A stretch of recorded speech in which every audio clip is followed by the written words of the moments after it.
Ya, saya punya mimpi bikin 1000 masjid yang Chinese look. Tugasnya mengharumkan nama Islam karena saya tidak pandai berdakwah, jadi itu tugas saya. Nah, nasi kuning adalah bagian mengharumkan nama Islam. Kalau kita lihat nasi kuning ini, saya selalu program saya, ini sebenarnya program sejak saya jadi Muslim. Saya seorang Tionghoa, saya umur 21, saya jadi Muslim, jadi mualaf. Dan saya umur 60, saya panggil staf saya bilang saya kasih uang 10 juta. Buat apa ini? Saya bilang saya mau kasih makan orang. Loh, bulan puasa aja Pak? Enggak, saya mau setiap hari. Saya debat, kenapa setiap hari? Saya bilang setiap hari Tuhan kasih saya rezeki. Tuhan kasih saya oksigen. Tuhan kasih saya tenaga buat gerakan tangan saya. Tuhan kasih pandangan saya, mata saya. Tuhan kasih kuping saya bisa mendengar. Jadi saya wajib memberikan makan kepada orang yang saya bisa. Ini uang 10 juta.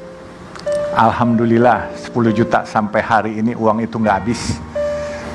Orang bilang duitnya dari mana, saya juga nggak tahu. Duit saya sendiri belum keluar banyak. Dan alhamdulillah teman-teman, supaya kita ketahui, saya 1 bulan lalu ada tukang ojek datang kasih uang 1 juta rupiah buat nasi kuning.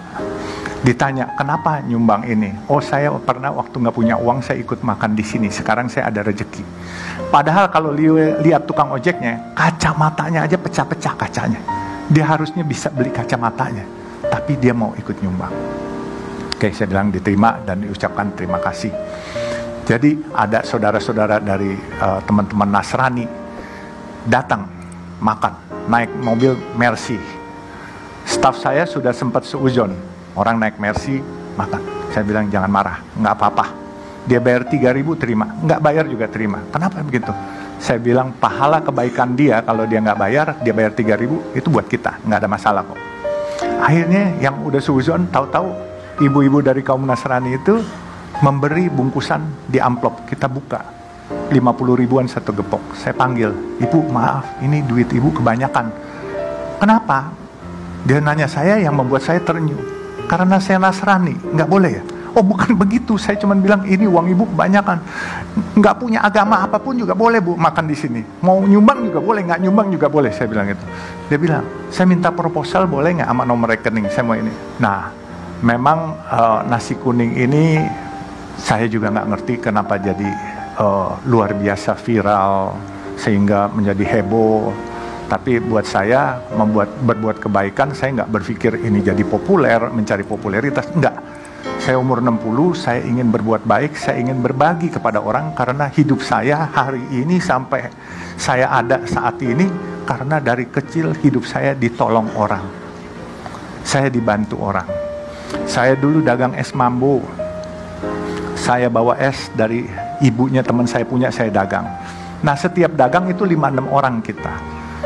Yang paling bawa duit banyak adalah saya. Karena waktu orang beli, waktu itu masih zaman 10 perak, orang kasih duit 10 perak, belinya RM1 esnya. Terus saya mau kembaliin, dia bilang nggak usah, ambil aja kembalinya. Jadi pada saat selesai dagang antara 6 teman, saya untungnya yang paling banyak. Akhirnya teman bilang, ayo dong makan. Terus teman bilang, ngajak mandi. Kita berenang, kita sewa ban di pinggir, di depan Ragusah itu, Ragusah es krim di samping Istiqlal itu ada pintu air di situ. Kita pakai ban. Akhirnya teman mau minjem, saya nggak kasih. Akhirnya saya didorong, saya nggak bisa berenang. Waktu itu saya teriak-teriak dan saya hampir ke bawah arus Sungai Ciliwung. Ada orang lompat dari atas, pakai kolor. Ternyata itu tukang semir, dia tolongin saya. Sampai nangis hari itu. Akhirnya dagangan saya, uang saya kasih dia. Dia bilang, enggak, kita berteman. Luar biasa. Itu seorang tukang semir, namanya si Jabir. Saya sampai hari ini kehilangan. Jadi hidup saya ditolong orang. Ditolong seorang tukang semir yang belakangan saya dengar dia homeless, nggak ada rumah. Jadi makanya saya selalu menghimbau di acara-acara pas TV ini, kalau ada si Jabir itu saya utang nyawa. Kayak dari kecil saya ditolong orang, insya Allah saya juga akan berbagi dan menolong saudara-saudara kita. Saya mungkin perlu jelaskan bahwa dulu waktu Buya Hamka bilang, nak kalau kamu mau berbuat baik, fastabiqul khairat, insya Allah yang akan carikan duitnya. Saya suka bertanya dalam hati, mana mungkin sih Allah cariin duitnya? Saya baru modal 10 juta. Saya udah buka warung sedemikian banyak dan sudah 1,5 tahun. Uang saya nggak habis-habis, surplus ini. Believe it or not, I prove it. Jadi ini yang terjadi.